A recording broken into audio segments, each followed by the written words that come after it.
कहते हैं पुरुष का पुरुषत्व ही उसका अभिमान होता है, और ऐसे में पुरुषत्व में गिरावट यानी वीर्य में कोई ना कोई विकार, वीर्य का पतलापन में होना, ऐसा ये एक रोग की निशानी मानी जाती है, और जिससे दांपत्य जीवन पर, गृहस्थ जीवन पर बहुत खासा असर पड़ता है। संतान प्राप्ति में भी समस्या होती है। तो सबसे पहले तो मैं जानना चाहूंगा, इस तरीके का रोग होने के किन किन कारणों को आप मानते हैं कि? देखिए, वीर्य पतला पड़ने का कारण मुख्य है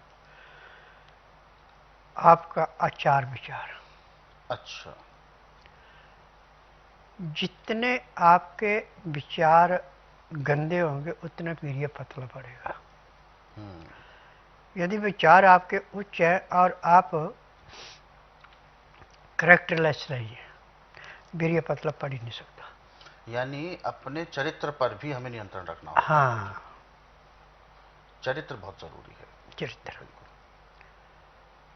अब जिसका वीर्य पतला पड़ता है, ये कुकर्मों से पड़ता है। सबसे बड़ी कमी पाई गई, मैंने नाड़ी परीक्षण में देखा कि जैसे ही लड़का 14-15 साल का होता है, उसको हस्त मैथुन सिखा देते हैं। उससे समझो कि उसकी जिंदगी तबाह हो गई। बिल्कुल। और किसी को औरतों के पीछे लगा देते हैं, जिंदगी तबाह हो गई। जब उसका अपना टाइम आता है शादी के बाद, तो कंडम हो जाता है। डॉक्टरों के पास जाते हैं, हजारों रुपए लुटाए जाते हैं, परंतु रोग नहीं मिलता। अब जो नुस्खा मैं अभी बताने जा रहा हूं, इसको ध्यानपूर्वक सुनते हैं, समझते हैं, लिख करके रखते हैं 90 दिन का ब्रह्मचर्य करते हैं, तो आप इस रोग से मुक्ति पा सकते हैं। सबसे पहले तो आप आधा किलो अदरक, जिसमें ज़्यादा अंदर जाड़ा ना हो, बोले, और इस अदरक को साफ पानी से धो ले, मिट्टी ना हो, इसको कद्दूकस कर लें। अब उड़द दाल 1 किलो लेके पानी पे पहले भिगो ले, उसको भिगो के जब वो अच्छी तरह 12 घंटे तक फूल जाए, तो उसको पीस करके उसका जैसे चटनी होती है ऐसे बारीक पीस लें, और अदरक को कद्दूकस के उसके अंदर मिला दें। अभी आपकी 1.5 किलो चीज हो गई। अब इसमें आपने आधा किलो गाय के घी के अंदर इसको भूनना है। अब उड़द और अदरक दोनों भून करके जब इनका रंग बादामी हो जाए, तो उसमें 1 किलो गुड़ की चाशनी 3 तार की जो बनेगी, ऐसे वो मिला के फिर इसको उसके अंदर डाल दें और थोड़ी देर उसमें भी गर्म करें। फिर उसके बाद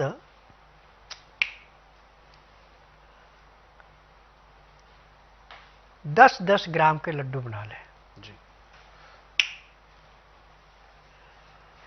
ये लड्डू आपने सुबह शाम सबसे पहले कसरत करनी है।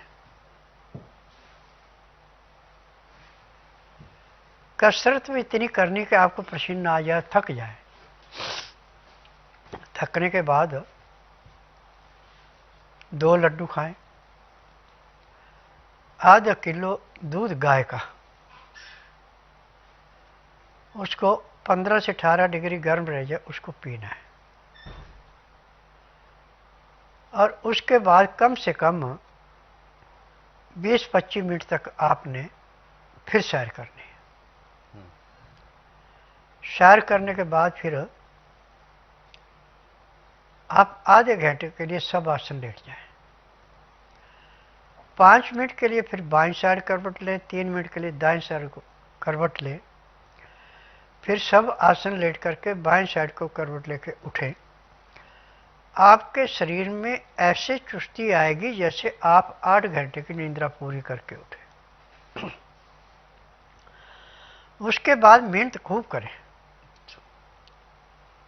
आपके शरीर से पसीना आना चाहिए, क्योंकि उड़द की पीठी के लड्डू अदरक के मिला करके और गाय के घी में गुड़ की चाशनी बना के, ये समझो कि जहाँ पे आपने 250 ग्राम भैंस का घी खाना है, उससे जो आपको ताकत मिलेगी वो 2 लड्डुओं से और 1 गिलास गाय के दूध से मिल जाती है। आप सुबह भी इसका नाश्ता करेंगे, शाम को दिन अस्त होने से घंटा 1.5 घंटा पहले दोबारा ऐसे लेंगे। अब रात को आपने खाना नहीं खाना। खाना खाइए आप दिन में 10 से 12 के अंदर अंदर ताज़ा खाना, गर्म गर्म खाना। दाल सब्जी जो भी बनानी है छिलके वाली, वो भी गर्म गर्म खानी है। दाल सब्जी को छौंक नहीं लगाना। गाय का घी 1 या 2 चम्मच आपने हल्का गर्म करके उसमें मिला के खा सकते हैं। मसाले में आप जीरा, सौंफ, काली मिर्च, सौंठ, बड़ी इलायची, दालचीनी,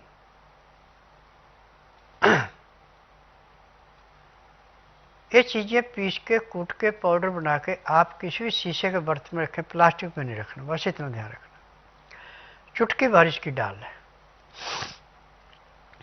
और 2 गिलास पानी गर्म करके जब 15 से 18 डिग्री गर्म रह जाए तो उसमें लहसुन, प्याज, अदरक का रस 1-1 चम्मच मिला दें, तीनों चीज़ों का। और जो इसका कचरा बचा है उसको आप दाल सब्जी मिला के खा सकते हैं। और दाल सब्जी जो बनानी अमोनिया के बर्तन में नहीं बनानी, मिट्टी का बर्तन और सोने पे सुहागा, नहीं तो आप पीतल का कलाईदार या तांबे का कलाईदार, वो भी नहीं है तो स्टील के बर्तन में बना लें।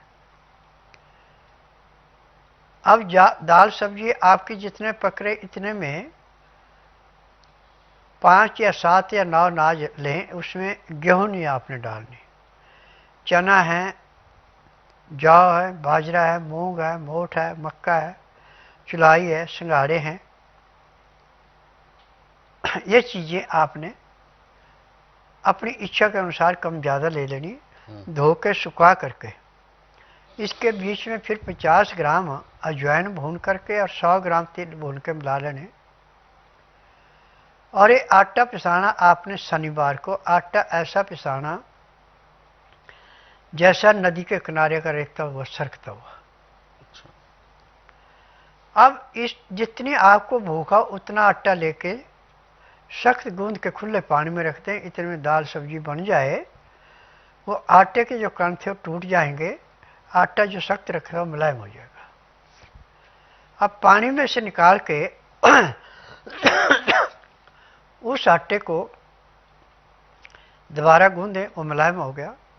अब इसकी रोटी बाजरे की रोटी जैसी बननी, यानी गेहूं की रोटी से थोड़ी मोटी, मक्की की रोटी से पतली। अब जितने आपको भूखा उतनी रोटी थाली में डाल के दाल सब्जी जो बनाई उसको डाल दें, 10 मिनट तक उसको रचने दें। फिर उसको मसल करके जैसे सूप पीते ऐसी बनाई जाए तो सोने पे सुहागा, ग्राहियाँ भी खा सकते हैं। 2-4 ग्राही खाना खाया, 2 घुट पानी पिए जो आपने लहसुन प्याज अदरक के रस का बना रखा है। फिर 2-4 ग्राही खाना खाया, 2 घुट पानी पिए। पानी पीने में, खाना खाने में पूरा 1 घंटे का समय लगा है। फिर उसके बाद दातन कूड़ा करके 5 मिनट के लिए वज्रासन बैठे। फिर उसके बाद वज्रासन से उठ के कम से कम आधा घंटा आप सैर करें। सैर करने के बाद फिर आप सब आसन लेट जाएं। आधा घंटा सब आसन लेटने के बाद 5 मिनट के लिए बाईं साइड 3 मिनट के लिए दाएं साइड करवट लेके लेटें, फिर सब आसन लेट के बाएं साइड को करवट लेके उठें। आपके शरीर में इतनी फुर्ती आएगी जैसे आप 8 घंटे की निद्रा पूरी करके उठे। फिर उसके बाद आपने जो भी काम करने को करें, परंतु शरीर में पसीना आना चाहिए और किसी किस्म के गलत विचार ना आने चाहिए, न गलत भावना रखनी है।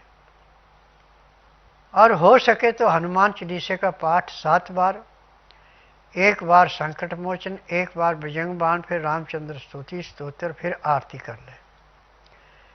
इतना कार्य यदि आप सुबह शाम करते हैं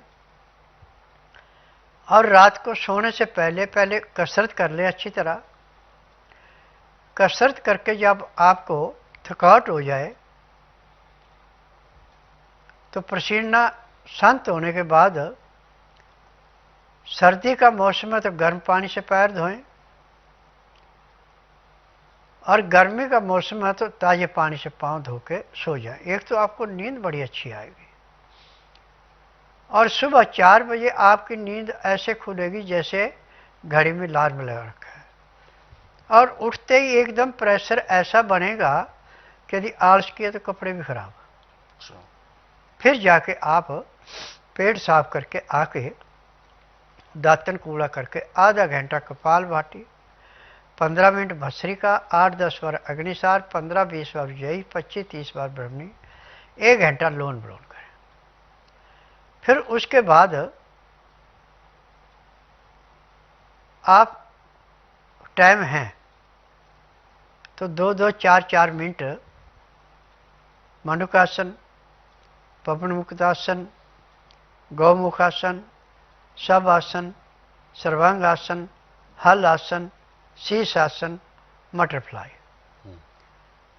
इतनी क्रिया कर लेते तो मैं दावे से कह सकता हूं कि जब तक आपके शरीर के अंदर सांस है तब तक आपके शरीर में ना तो कोई रोग होगा, ना वीर्य में पतलापन आएगा, और चेहरे पे हमेशा ऐसे चमक रहेगी जैसे सुबह गुलाब की कली पे ओस की किरणें पड़ने से वो बूंदे मोतियों की भांति चमकती है, ऐसे चेहरे पे चमक।